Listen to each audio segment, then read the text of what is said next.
안녕하십니까? 안녕하세요. 자, 우리 지난주에 취득세 과세 표준부터 들어갔습니다. 맞죠? 예, 그래서 취득세 과세 표준, 취득 당시의 가액을 합니다. 그랬죠? 예, 이때 취득 당시 가액을 결정하는 방법 몇 가지가 있다, 여러분? 세 가지가 있습니다. 그렇죠? 그래서 원칙과 예외와 특례가 있습니다. 그렇죠? 이때 특례는 지방세법에서 규정된 일정한 취득의 경우에만 사실상 취득가격을 적용할 수 있는데, 우리 이거 어떻게 배우고 있죠? 국지회수 공판장에 부동산 거래 신고와 검증이 이루어질 때 이 경우에 한해서만 올라간다, 여러분.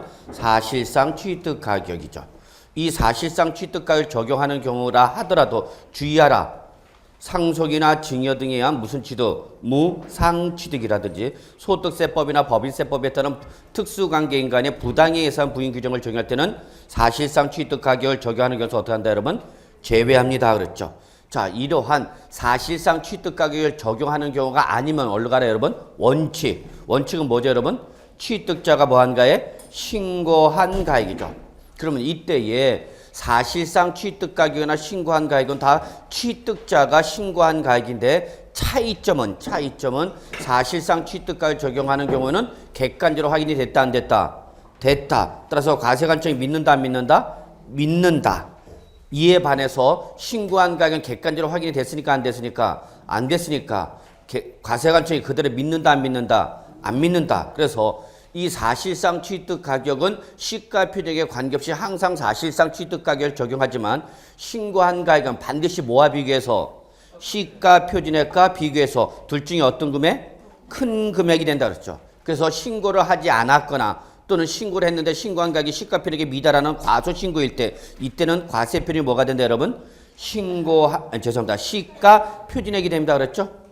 특히 여러분이 공인중개사가 되셔서 부동산 매매 계획을 체결하게 되면 부동산 거래 신고 또는 주택 거래 신고 둘 중에 하나를 해야 되는데, 이때 사실상 취득가를 적용하는 부동산 거래 신고는 검증이 이루어졌기 때문에 확인이 됐지만, 주택 거래 신고는 객관적으로 확인이 됐으니까, 안 됐으니까? 안 됐으니까 우리 뭐로 간다, 여러분? 신고한 가로 갑니다 그랬죠. 아주 중요하다 그랬어요. 자, 그 다음에 넘어갔고 우리가 사실상 취득가격을 적용하는 범위를 살펴봤어요.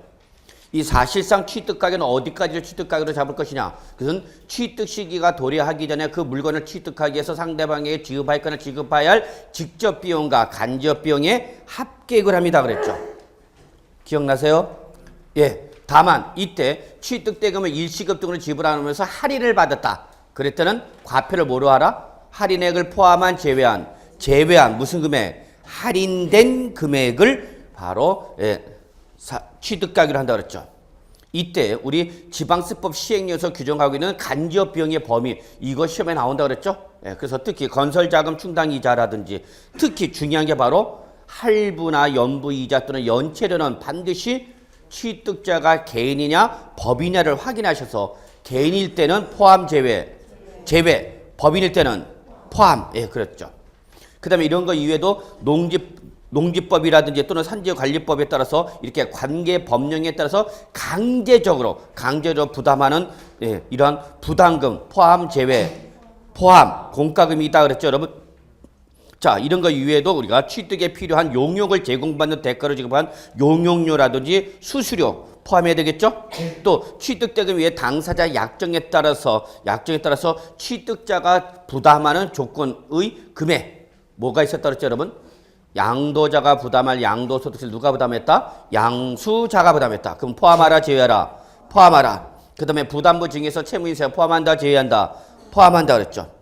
또 여러분이 부동산을 취득하려면 반드시 주택법에 따라서 국민주택채권이나 토지개발채권 등을 구입하게 되는데, 이때에 이러한 국민주택채권을 중도 매각할 때에 그 발생하는 매각차손 포함 제외, 포함한다 그랬죠. 자, 이렇게 포함하는 거 이외에 시험에 나오는 게 제외되는 게 있다 그랬죠. 그래서 포함과 제외인데, 특히 제외하는 것에서 바로 뭡니까? 판매 비용이라든지, 예, 또 전기, 가스, 열 등 에너지 등을 이용하는 자가 분담하는 비용 포함 제외. 또 이주비라든지 지작물 보상금 등 취득물건 관련 별개의 권리에 대한 보상금으로 지급되는 비용이라든지, 특히 부가가치세 포함한다, 제외한다?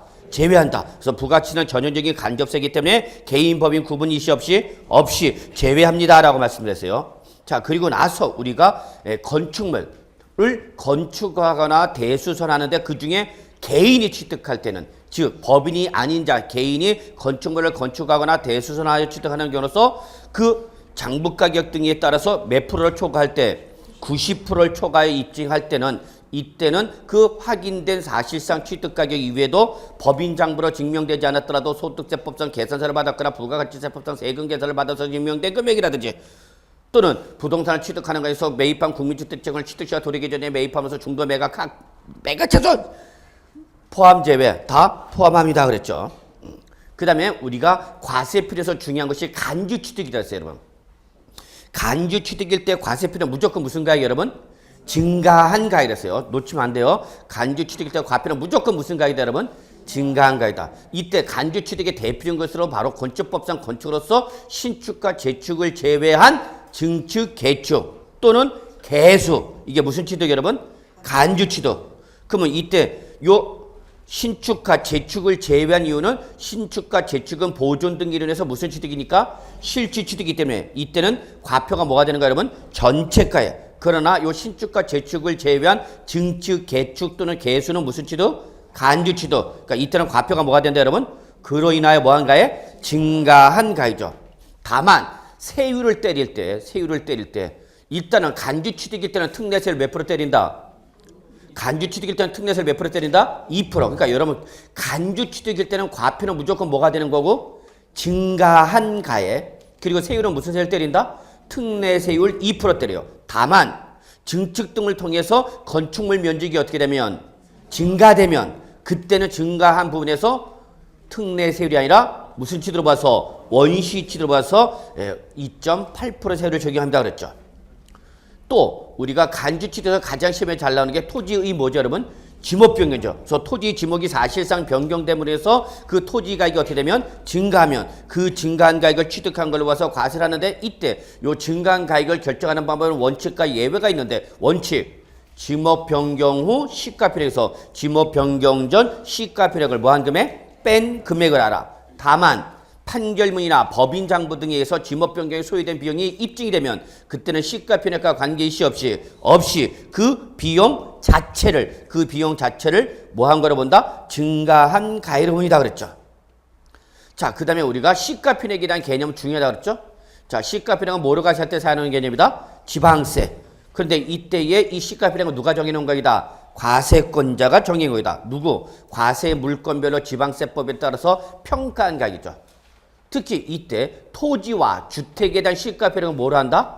공시된 가액이라고 그랬죠. 그래서 부동산 가격 공시 및 감정평가에 관한 법률에 따라서 토지는 뭐가 공시가 되고? 개별 공시지가. 주택에 대해서 뭐가 공시가 되고? 개별 주택가격 또는 공동주택가격 공시되죠. 이때 주의할 것은 개별 공시지가는 토지의 1제곱미터에 대한 가격으로 나오기 때문에 토지의 시가표력을 구하려면 그 토지의 뭐를 곱해야 된다? 면적을 곱해야 된다 그랬죠.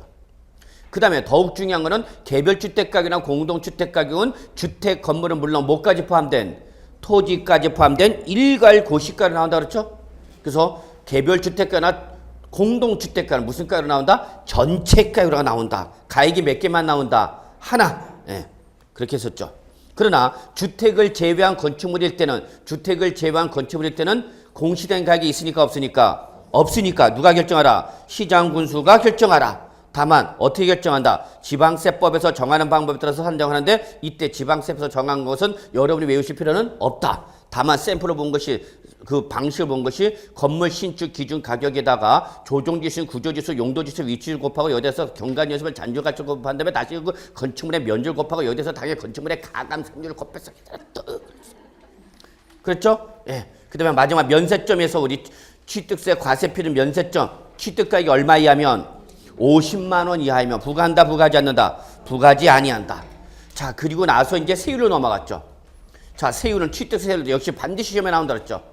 이때 세율은 표준세율에서 탄력세를 취하고 있을 뿐만 아니라 주택을 유상거래를 취득할 때 그리고 중과세율 그리고 탄력세율이 있는데 우리 지난 시간에 표준세율까지 살펴봤나요?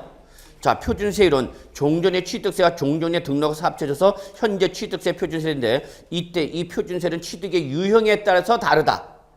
그래서 이 취득의 형태가 원시취득이다. 원시취득이 몇 프로 여러분?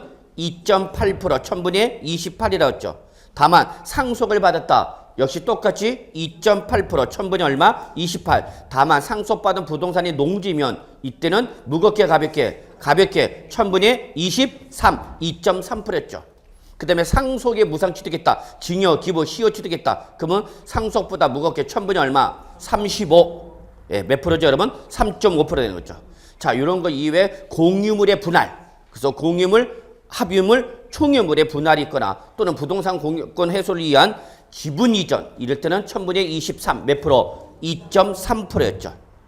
그리고 그 밖의 원인이 바로 뭐 여러분? 매매 등일 때. 이때는 1000분의 얼마? 40. 다만 그때 취득한 것이 뭐면? 농지면 이때는 1000분의 30인 3% 적용한다 그랬죠.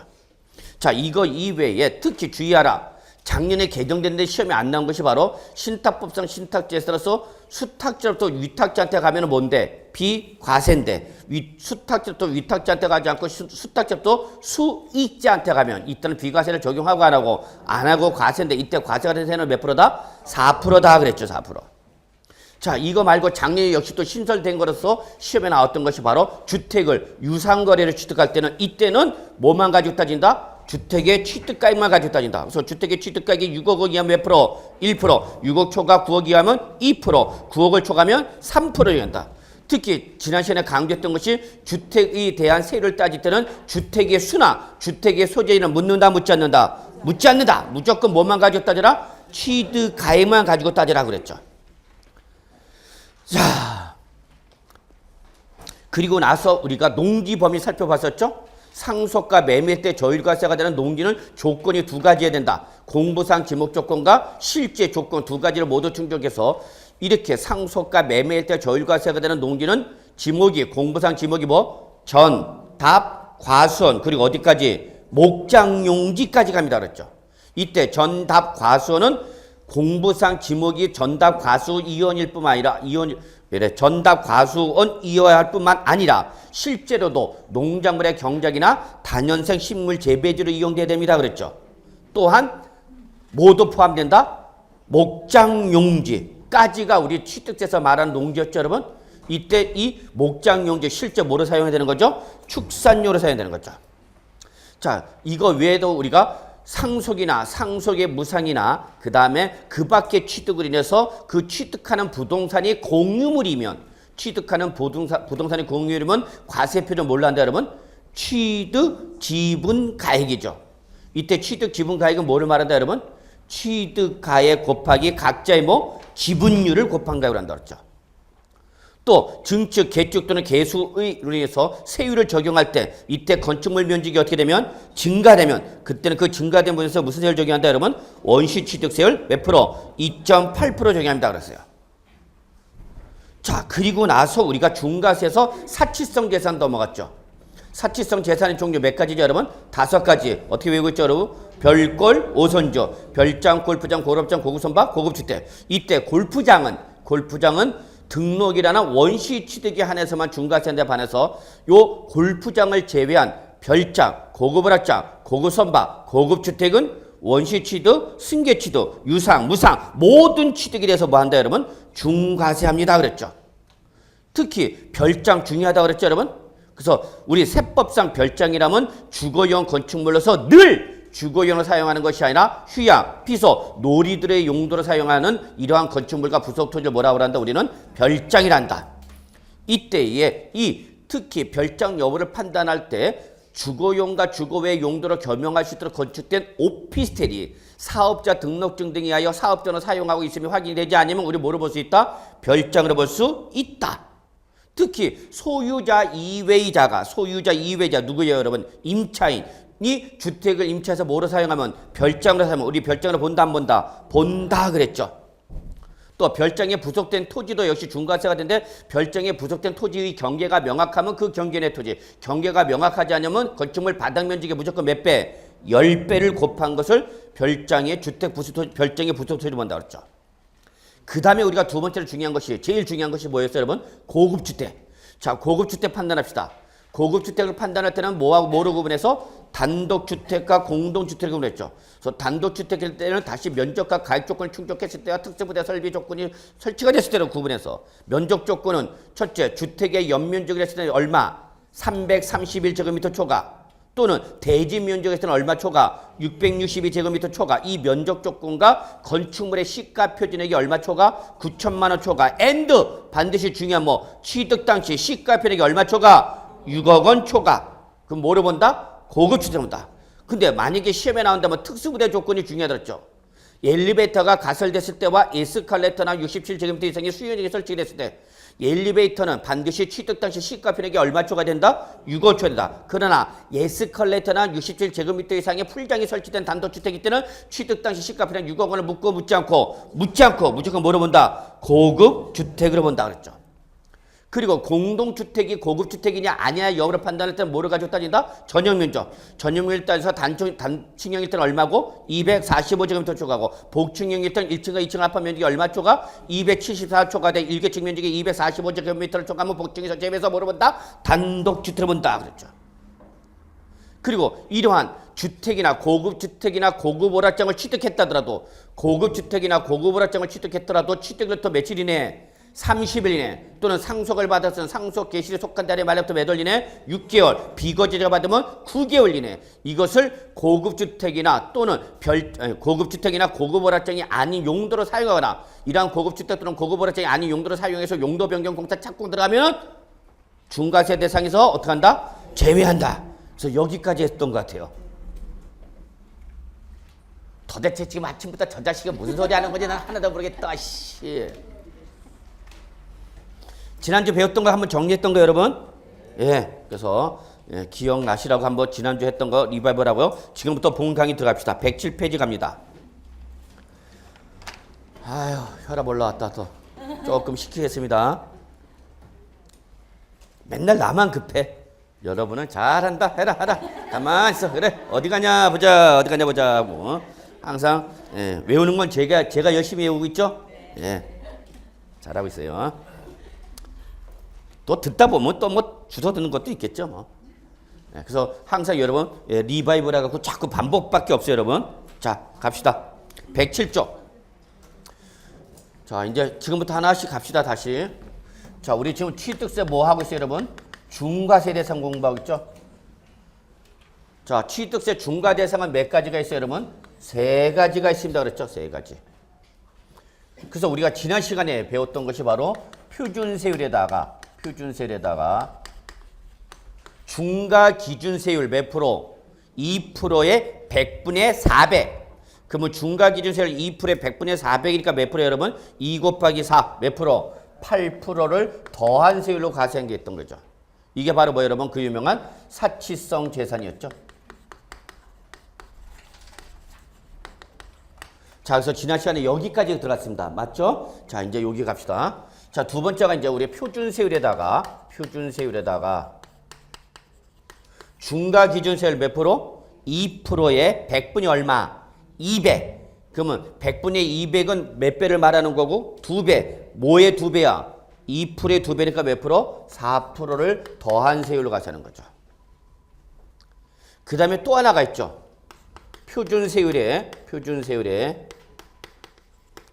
100분의 300. 그럼 몇 배를 말하는 거죠, 여러분? 3배를 곱한 거에서 중과 기준세율 2%의 100분의 200. 100분의 200이니까 몇 프로? 4%를 뭐한 세율이죠? 뺀 세율로 가자는 경우죠. 그래서 이렇게 3가지가 있습니다. 그러면 이때 표준세율에다가 4%를 더한 세율로 과세하는 경우와 표준세율에 3배를 곱한 거에서 4%를 빼는 경우 이걸 구분하셔야 되는데 뭐를 가지고 구분하자 그랬죠 여러분? 여기서는 표준세율에다가 4%를 더하는 것은 반드시 장소적 제약 조건이 붙어갖고 여기는 무슨 말이 나와야 된다 여러분? 과밀 억제 권역이라는 말이 나와야 됩니다. 그렇죠?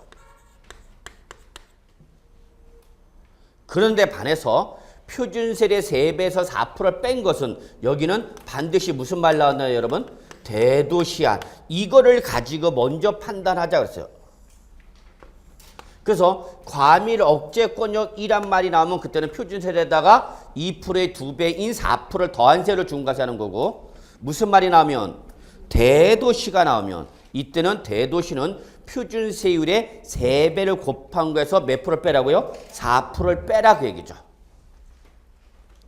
그래서 요거를 가지고 구분하라. 과밀 억제 권역 아니냐, 대도시 아니냐, 이걸 가지고 구분하셔야 됩니다. 그렇죠, 여러분?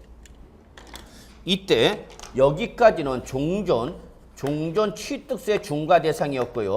종전 취득세 중과 대상이었고요. 요게 바로 종전 등록세 중과세 대상입니다. 근데 취득세와 등록세를 뭐 하다 보니까 합쳐지다 보니까 이렇게 세 가지의 중과세로 나눈 거죠. 그러면 요 표준세에다가 4%를 더한 세로 가서는 건 일단 제일 중요한 것이 무슨 말 나와야 된다 여러분? 여기는 반드시 과밀 억제 권역이란 말이 나와요.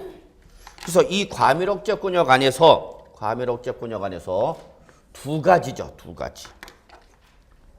두 가지가 뭐냐면 첫째, 법인의 뭐를 본점이나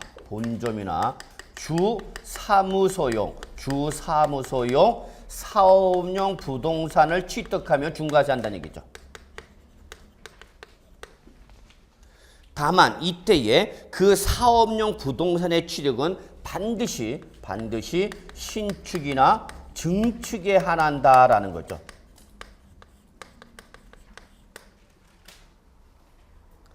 또 하나가 과밀 억제 권역 안에서 공장에 사업용 과세 물건을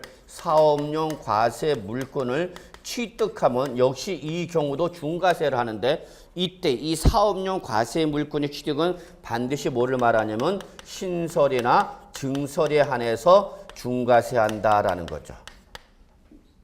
그래서 결론은 표준세율에다가 4%를 더한 세로 중과세하는 것은 몇 가지다? 두 가지다.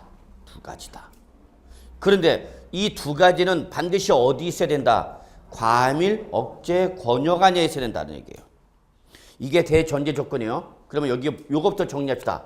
과밀 억제 권역이라는 것은 우리 지방세법의 용어가 아니라 수도권 정비계획법의 용어입니다. 수도권 정비계획법.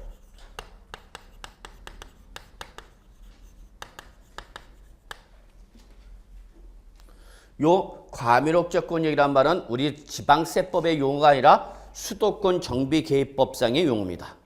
여러분 공법 배우실 때 수도권 정비계획법 들으시나요? 수도권 정비계획법은 안 하나요? 얘기가 안 나와요? 선생은 했다는데 학생들은 항상 안 한대. 완장해. 자, 부동산 공법에서 최상위 법률이 뭐죠, 여러분? 부동산 공법에서 최상위 법률은 뭐예요, 여러분? 헌법 빼고.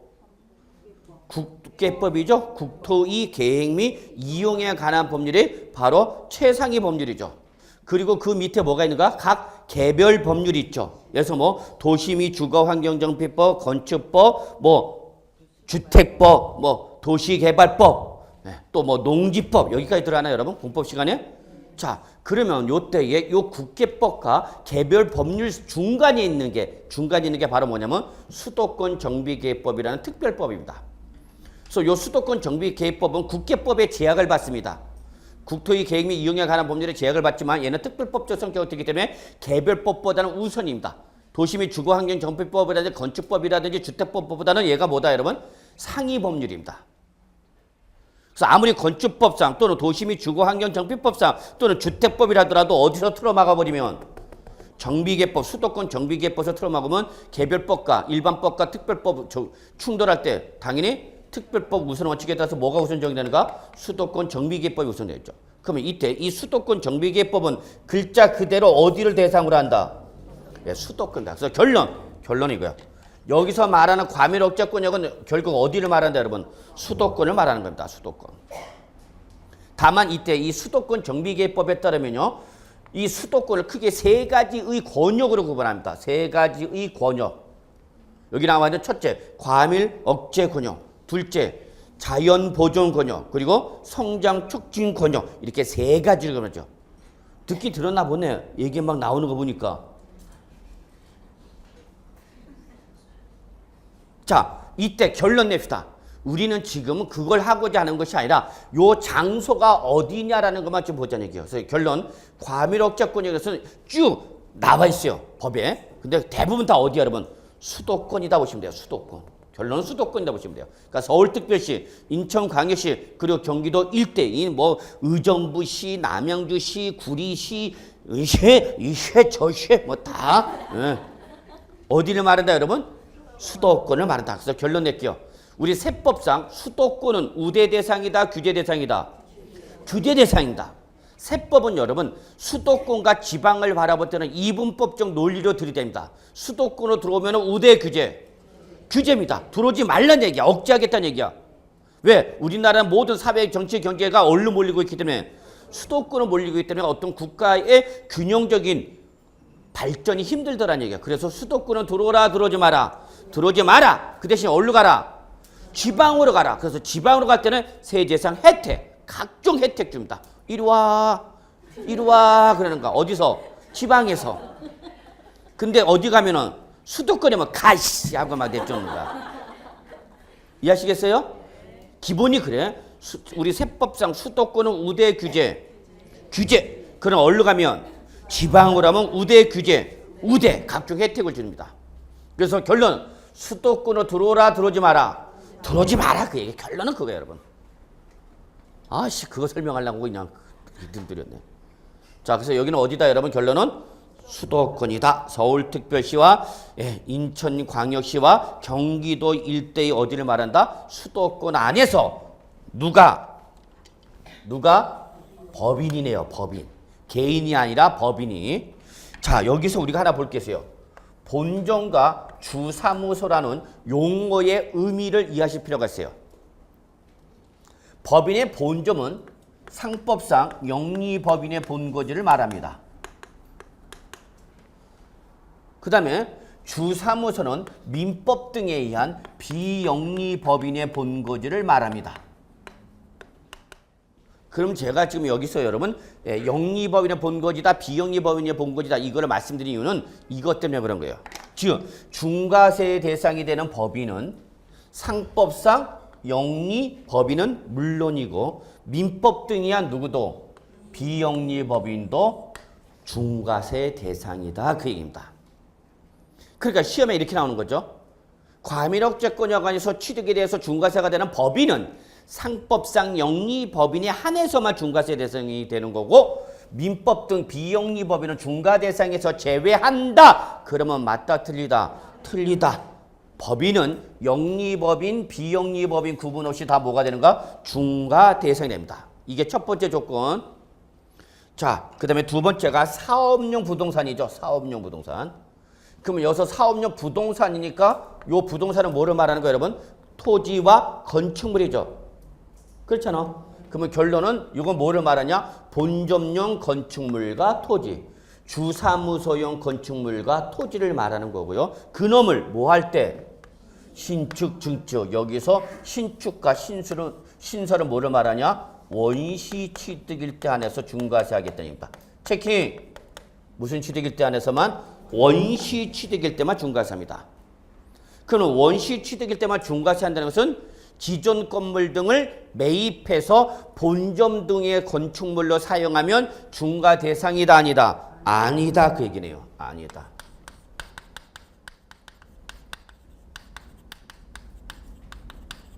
승계 취득일 때는 중과세 한다, 안 한다? 안 한다.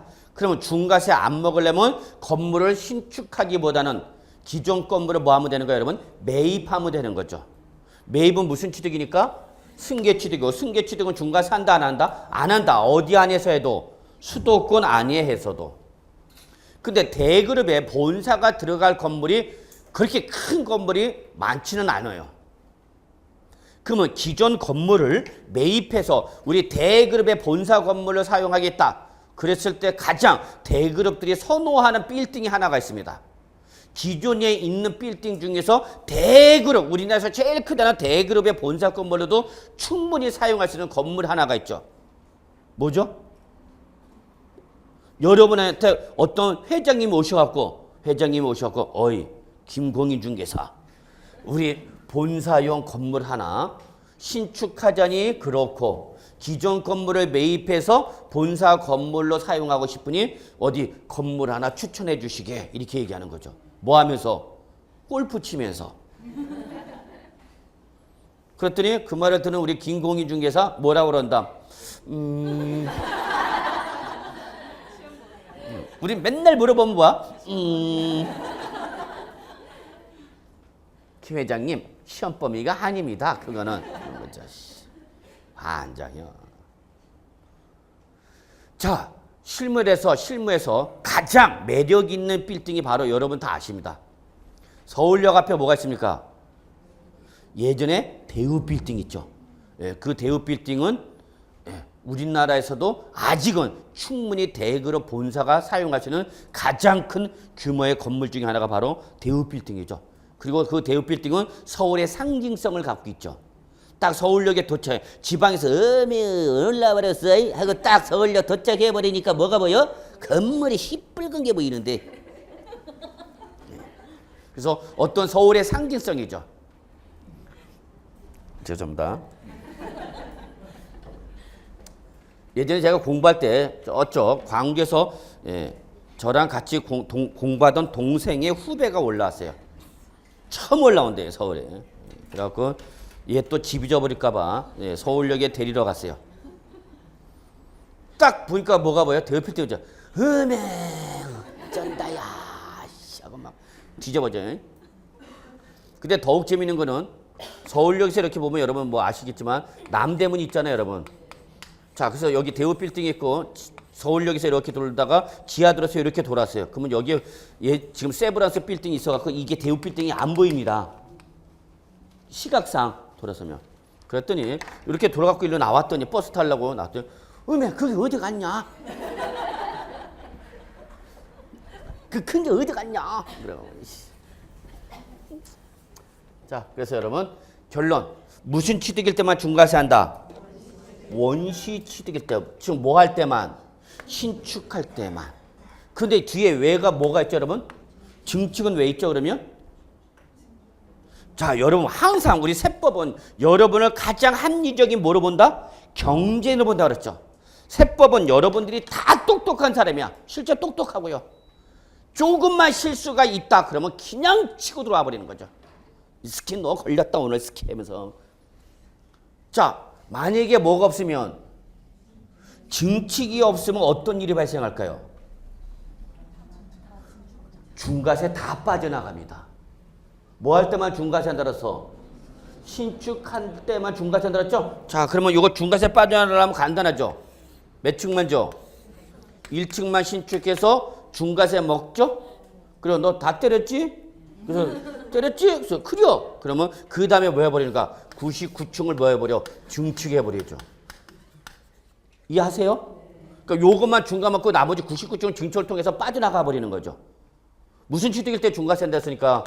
원시 취득일 때. 그래서 이렇게 빠져나가는 걸 방지하기 위해서 뭐가 들어와 있는가? 증축이 그래서 들어가. 설사 1층만 신축하고 나중에 99층 증축하면 이것도 뭐 하겠다? 원시 취득으로 와서 뭐 하겠다는 얘기야? 중과세 하겠다 그 얘기입니다. 그래야 빠져나가는 걸 못 빠져나가게 하는 거죠. 똑같은 개념이요. 다만 여기는 신축, 증축이라 하지 않고 뭐라고 그랬어? 신설, 증설. 이렇게 됐죠. 뭔가 차이가 있겠구나라는 걸 감을 느끼셔야죠. 자, 그래서 결론 이렇게 보시면 되겠고요. 이번엔 공장 합시다. 만약에 여러분 출제원이 이 둘 중에 하나만 시험에 내겠다. 이 둘 중에 하나만 시험에 내겠다. 그러면 이 둘 중에는 어떤 게 더 중요하냐? 공장이 더 중요합니다.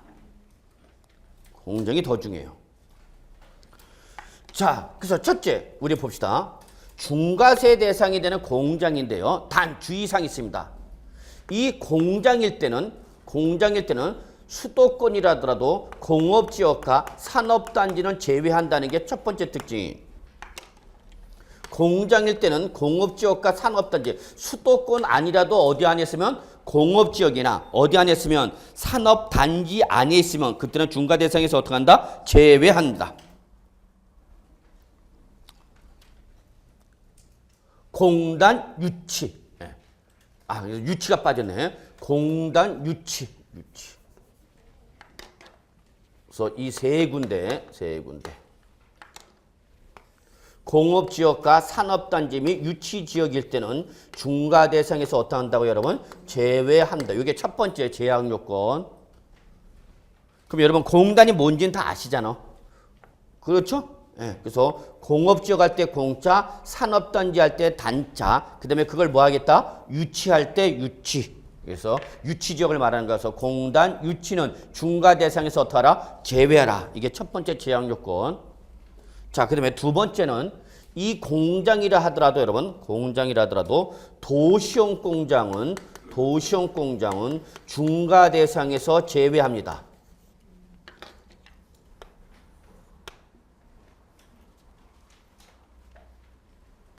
도시용 공장은 제외합니다. 자, 그 다음에 세 번째, 사업용, 여러분 여기는 부동산이라고 그러는데 여기는 과세 물건이라고 표현하고 있죠. 여기는 사업용 부동산, 여기는 뭐예요 여러분? 사업용 과세 물건. 그는 지금 표현이 같다 다르다. 그러면 이 다르다는 것은 중과세 범위가 같다 다르다? 다르겠다는 걸 느끼셔야 돼요. 분명히 차이가 있다는 얘기입니다. 그러면 세 번째 조건으로서 여러분이 정리할 것이 사업용 과세 물건은 뭐를 말하냐면요. 네, 바로 공장용 건축물과 토지는 물론이고요. 그래서 여기까지가 부동산이죠. 응? 여기까지가 부동산이잖아. 근데 부동산이라고 그러지 않고 뭐라고 써요, 여러분? 과세 물건. 그러니까 요거보다 범위가 넓어진다는 얘기예요. 그래서 이 공장용 건축물을 신설하거나 증설한 날로부터 5년 이내에 취득하는 공장용 차량과 기계 장비까지가 중과 대상입니다. 그럼 여기 지금 차량이나 기계 장비는 부동산이 아니라 뭐야 여러분? 동산이죠. 그래서 부동산이란 말을 사용을 못한 거고 과세 물건이라 표현한 겁니다. 그래서 과세 물건이라 표현한 이유는 부동산이라 그러지 못하고 과세 물건이라 표현한 이유는 공장용 건축물과 토지라는 부동산 외에도 공장용 뭐와 차량과 기계 장비도 중과 대상이다 보니까 부동산이라 그러지 않고 뭐라고 표현한 거예요 여러분? 과세 물건이라 표현한 겁니다. 그 다음에 이때 이 공장용 건축물은 모든 공장용 건축물이 다 중과세 대상이 되는 것은 아니고요. 기본적으로 생산 설비를 갖춘 연면적이 500제곱미터 이상이어야 합니다. 그래서 면적의 제한을 받습니다. 500제곱미터 이상이 됩니다. 이때 500제곱미터 이상 여부를 판단할 때에 종업원의 식당이나 휴게실이라든지 기숙사라든지 이러한 복지 후생시설이라든지 예비군의 탄약고, 무기고 이런 것 등은 제외해서 판단합니다. 자, 여기까지만 갑시다. 너무 많이 들어가면. 그래서 사실상 이 중과세 대상이 되는 과밀옥제권역 안에서 이 공장이나 법인은 있죠. 출제자의 의도에 따라서 쉽게 나올 수도 있고 어렵게 나올 수도 있는데요. 대부분 여기서 나왔을 때는 어렵게 나왔습니다. 어렵게. 그럼 어렵게 나오면은 잠깐 어디 보시냐면 여러분 교재 109쪽을 좀 보시기 바랍니다. 109쪽 한번 보죠. 자, 양가로 1번 표준세율의 몇 프로? 4% 합판세를 적용하는 것은 몇 가지가 있다 여러분? 두 가지. 동그라미 1번과 동그라미 2번이 있죠. 동그라미 1번과 동그라미 2번. 어디 봐야 돼? 107쪽을 보고 있어야 돼. 쪽수를 얘기하면 쪽수를 보셔야죠. 어느 쪽을 봐? 제가 몇 쪽을 했어요? 109쪽을 했어요? 죄송합니다.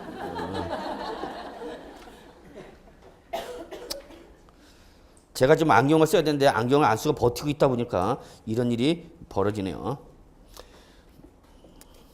뭐 그렇게 나쁜 건 아니고. 그래서 과밀옥제권에 관해서 본점이나 주사무소의 사업용 부동산인 본점 또는 주사무소용 건축물을 여기 뭐 한다 여러분? 신축 또는 증축. 여기서 신축 또는 증축 무슨 취득을 말한다? 원시 취득을 말하는 거죠. 자, 그 다음에 거기 주의사항이 있죠. 각주 법인의 본점이나 주사무소용 건축물을 신축 또는 증축으로 인한 취득에 대해서만 중과세가 적용되는 것이며 기존 건물을 취득해서 본점이나 주사무로 사용하는 것이나 지점이나 분사무소는 중과 대상이다 아니다. 아니다. 본점 밑에 뭐가 있는 거예요 여러분? 지점. 주사무소 밑에 뭐가 있는 거예요 여러분? 분사무소죠. 그럼 여러분 여기서 특징. 얘들의 공통점을 찾아봅시다. 법인이나 본점이나 주사무소 공통점 찾을 거예요. 뭐죠? 얘들은 어떤 공통점을 갖고 있죠, 여러분? 법인의 본점이나 주사무소용 건축물은 어떤 공통점을 갖고 있죠, 여러분? 자, 결론 낼게요. 대규모의 인구 유입 효과가 나타나는 건물입니다. 뭐? 대규모의 인구가 유입되는 효과를 유발하는 건물이라는 얘기입니다. 회사 본사가 들어오면은 그 본사 건물에는 대규모의 인구가 상주 근무하죠. 그래요. 제가 주택은행 본점에서 근무할 때 주택은행 본점이 여의도에 있습니다. 거기는 금융권, 증권회사들 각종 제2금융권 본사들과 함께 그 틈바구니에 주택은행 본점이 거기 있었어요. 주택은행 건물이 15층짜리입니다. 예전에는 이 여의도가 고도 제한을 받아갖고요. 일정한 면적 이상을 초과하는 건물을 짓지 못하게 됐었습니다. 그래서 그 당시 최고 주택은행 본점 건물 질 때가 15층 규제를 받았어요. 그래서 제일 진 게 15층이었어요. 여기에 상주 인구가 1000명입니다. 1000명. 최소 1000명이 삽니다. 15층 건물에 1000명이 상주 근무합니다. 그러면 이런 회사, 본사 건물이 하나 딱 서울에 들어왔다. 그러면 그만큼 대규모 인구가 일어나죠. 환장합니다, 여기. 출퇴근 시간 되면. 증권회사 직원들 들어가죠. 저희 은행 직원 본점 들어가죠. 그럼 그게 들어가는 근무 시간이 거의 비슷비슷하잖아. 그러면 하여튼 출퇴근 시간이면 난리입니다. 쌩 난리입니다. 들어가는데 여의도 들어가는 게 마포대교, 영등포 들어가는 거, 여기 뭐 대방동, 그 다음에 여기 원효대교 몇 개밖에 없어요. 참입니다. 그래서 이런 본사 건물이 하나 들어오면 그만큼 대규모 인구가 유입되니까 이런 본사 건물은 들어오라 들어오지 마라. 들어오지 마라 그입니다. 수도권에. 그러나 그 밑에는 분점이나 지점이나 분사무소는 대규모 유입 효과가 없죠. 소규모니까. 그래서 걔들은 규제 대상이 아닌 거죠. 자, 요거 보시면 되겠고요. 그 다음에 2번 과밀업자권에 갑시다. 자, 수도권을 말하는데 거기 봅시다. 산업 지적 활성화 및 공장 설립에 관한 법률을 적용하는 밑줄, 산업단지, 유치지역, 그리고 국토의 계획 및 이용에 관한 법률에 따라 적용받는 공업지역 3개죠. 이 3개를 우리는 뭐라 그래? 공단 유치. 예전에 우리 서울의 대표적인 공단이 뭐가 있었어요, 여러분? 구로공단 있었죠.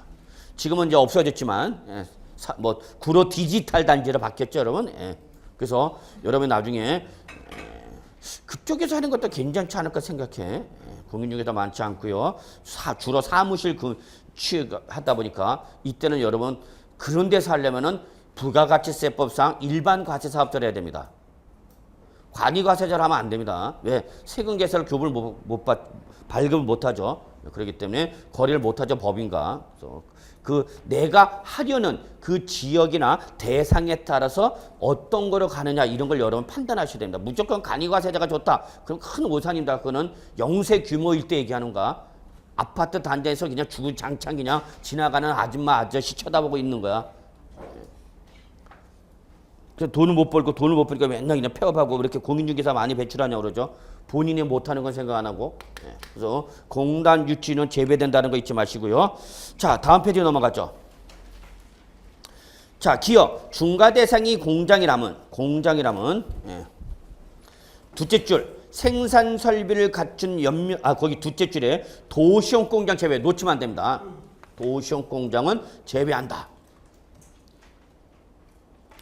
여러분 도시용 공장 이거 생각하십시오. 그냥 편하게 개념상 아파트용 공장 생각하시면 됩니다.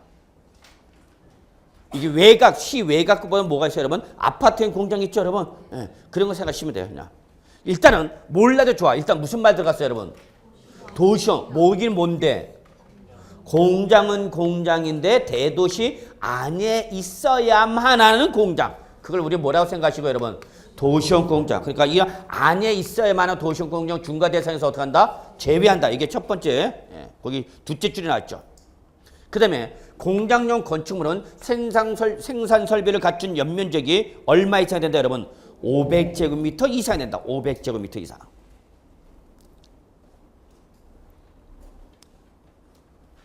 그 다음에 니은 공장을 신설 증설할 때 중과세 사업용 과세 물건은 예, A번 과밀옥 조건이 안에서 공장으로서 도시용 공장을 제외한 것을 뭐하거나 신설하거나 증설할 때 그 신설 또는 증설하는 공장용 건축물과 뭐 토지 요게 A번이죠.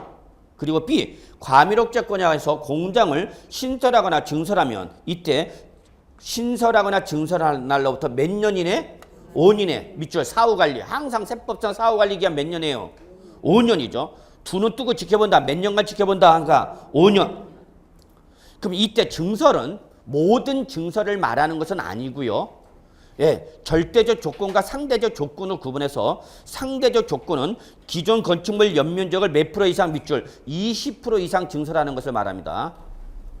그 다음에 절대적 조건은 20% 이상 여부에 관계없이 건축물 연면적이 얼마? 330제곱미터를 초과하는 증설을 받는다. 이러한 20% 이상의 공장용 건축물을 증설하거나 절대적 조건이 330제곱미터를 초과하는 증설을 하면은 그 신설하거나 증설한 날로부터 몇 년 이내?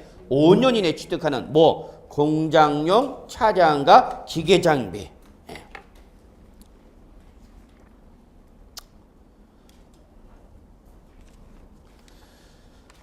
자, 그래서 일단은 여기까지만 보세요. 여기까지만.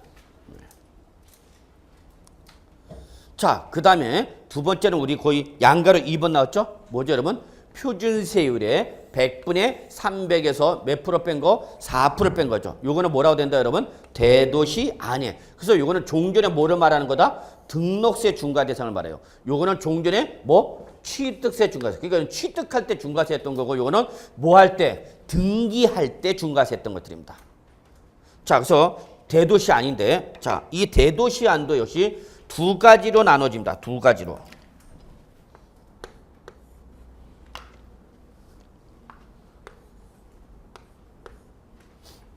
세법은 다음 주까지 이루어집니다. 다음 주까지. 자, 그래서 대도시 안에서 똑같이 역시 법인을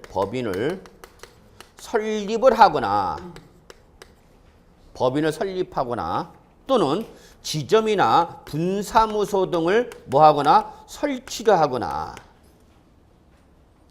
또는 대도시 외에서 대도시 바깥에서 대도시 안으로 전입을 하는 경우 이 경우가 첫 번째 중과세입니다. 그 다음에 공장 그대로 나와갖고 공장의 신설이나 증설에 따른 예, 부동산에 대해서 등기를 할 때 역시 중과세 대상이죠. 그래서 요 대도시 아닌데 이게 바로 여러분 교재 108쪽에 나와 있는 겁니다. 자, 그러면 여러분 일단은 과밀옥제권역과 대도시부터 좀 살펴보겠습니다. 과밀옥제권역은 결론 어디 말하는데 여러분? 수도권입니다.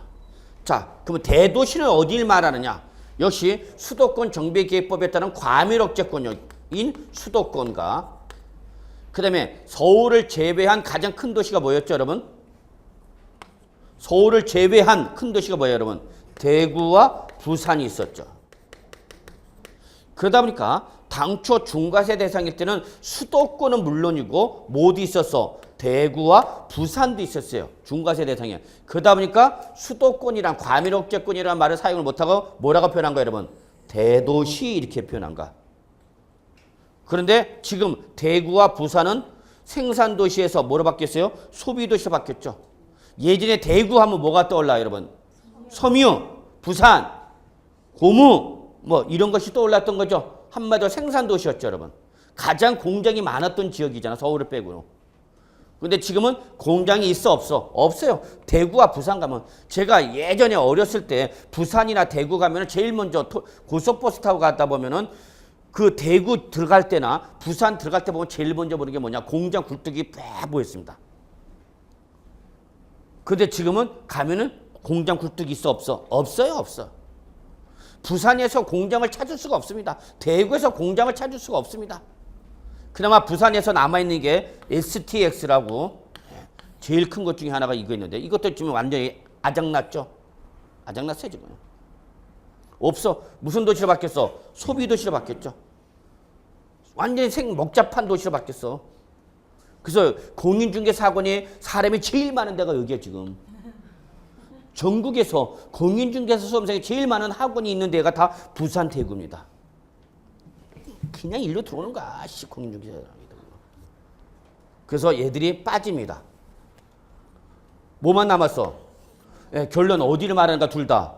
네, 수도권을 말해 결론. 다만 예전에 수도권에 뭐가 있다 보니까 대구와 부산이 있다 보니까 뭐라고 표현한 건데 대도시 했는데 결론은 지금 예, 대구와 부산이 없어졌어요. 그래서 결론은 둘 다 어디를 말한다? 어디를 말한다? 수도를 말한다. 이렇게 보시면 되겠어요. 자, 그래서 거기 양가로 2번 108쪽에 양가로 2번에 동그라미 1번 보죠. 대도시 범위를 뭐하거나 설립하거나 가로 열고 들어가지 마세요. 가로 열고 들어가면 못 나오는 수가 있어. 끝을 못 찾아. 그래서 대도시에서 법인을 뭐하거나 설립하거나 휴면 법인을 인수하는 경우. 자, 이것도 중과세를 피해가는 걸 방지하기 위한 규정입니다. 휴면 법인이 뭐예요, 여러분? 법인은 법인데 실제 법인으로서 영업활동을 하지 않고 있는 그냥 장부상의 회사만 말해. 그러면 예, 이 법인을 설립할 때 중과세한다고 그랬죠, 여러분? 법인을 뭐 할 때? 설립할 때 중과세한다고 그랬단 말이야. 그러면 이걸 피해가려면 어떻게 하면 돼? 실제 영업을 하지 않고 장부상으로 남아있는 휴무 법인을 사버리는 거야. 이미 있던 법인을 사는 거야. 돈 몇 푼 주고. 그리고 그걸로 그거 아무린 거죠. 그래서 휴무 법인 인수해갖고 법인 본사 건물, 공장 만들고 법인 본사 건물 만들고 막 그러는 거죠. 그러면 중과세 뭐 하더라? 빠져나가더라. 그래서 그걸 이제 또 부랴부랴 집어넣은 거야. 그러니까 자주 그냥 이렇게 말씀드리면 안 되는데 하여튼 규정이 걸레가 돼, 걸레가. 계속 고치고 계속 집어넣고. 그래 나중에 보면 읽을 수가 없어. 우리나라 말이 아니라 뭐가 돼? 암호가 돼, 암호가. 어디부터 어디까지 끊어야 되는 건지 막 헷갈려. 그래서 대도시 안에서 법인을 뭐하거나 설립하거나 지점이나 분사무소를 설치하는 경우라든지 또는 법인의 본점이나 주사무소, 지점 또는 분사무소를 대도시로 뭐함에 따라서 전입. 함에 따라 대도시의 부동산을 뭐하면 취득할 때 그때는 뭐하겠다? 중과세 하겠다 그 얘기죠. 자, 그 다음에 다음 페이지 예, 2번을 보세요. 2번 대도시. 역시 2번 대도시 단 여기는 산업 지적 활성화 및 공정 설립에 관한 법률 적용은 역시 뭐 유치지역 그다음에 뭐 공업지역은 제외되는 거죠. 여기서 제외되는 지역은 어디야? 유치와 공업지역 제외된다. 그냥 한번 가볍게 보시고요. 이 대도시 안에서 공장을 뭐하거나 신설하거나 뭐함에 따라 증설함에 따라서 부동산을 뭐하면 취득하면 역시 뭐하겠다? 중과세 하겠다는 얘기죠. 다만 다음 페이지 중과세 적용 대상에서 제외되는 게 나와 있어요. 야, 이 중에서 예, 니은이 시험에 나옵니다. 니은이. 이미 한 번 나왔어. 예. 이제 안 나올까? 내가 볼 때는. 일회용이죠. 이런 게 계속해서 반복해서 출제될 만큼 중요한 내용은 아니에요. 근데 이런 것까지 시험에 나왔다는 걸 말씀드리는 거예요. 그래서 사원 주거용 목적의 부동산을 중과 대상에서 어떻게 한다? 제외한다고 했죠. 그래서 법인이 사원에 대한 분양 또는 임대로 직접 사용할 목적으로 취득하는 주거용 부동산으로서 한 곳으로서 이 1세대가 독립하여 구분 사용할 수 있도록 구획된 부분이 건물 연면적이 전용 면적으로서 얼마? 60제곱미터 이하인 공동주택과 그 부속 토지를 취득할 때는 이거는 종업원의 복지 후생 시절이니까 중과 대상에서 어떻게 한다? 제외한다 그 얘기야. 그리고 대도시 중과 대상에서 제외되는 업종이 있죠. 거기 보충학습. 예, 그래서 1번부터 출발해서 다음 페이지 요이 땅 여기까지 33번까지 쭉 나와 있는 거죠. 왜요? 못 돼요?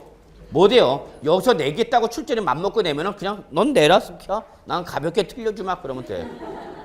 고생했다 내느라고. 응? 문제 내라 고생했다. 우리는 안 푼다. 그러면 돼. 그래봐야 그런 게 몇 문제예요, 여러분? 두세 문제란 얘기예요, 여러분. 두세 문제. 16개에서. 그러니까 버릴 건 과감하게 버릴 수도 있어야 돼요, 여러분. 아, 이거 고생했다 문제 내느라고. 예, 그리고 나는 쓱 파괴하면 돼. 그걸 맞겠다고 들어가면은 이제 못 나오는 거야. 1년 내내 뭐만 하는 거야? 세번만 하는 거야. 33가지 외워놓고 그 다음날 또 까먹고 다시 그 다음날 다시 33가지 외우고 그 다음날 또 까먹고 맨날 그거 하다 끝나. 넘어가죠.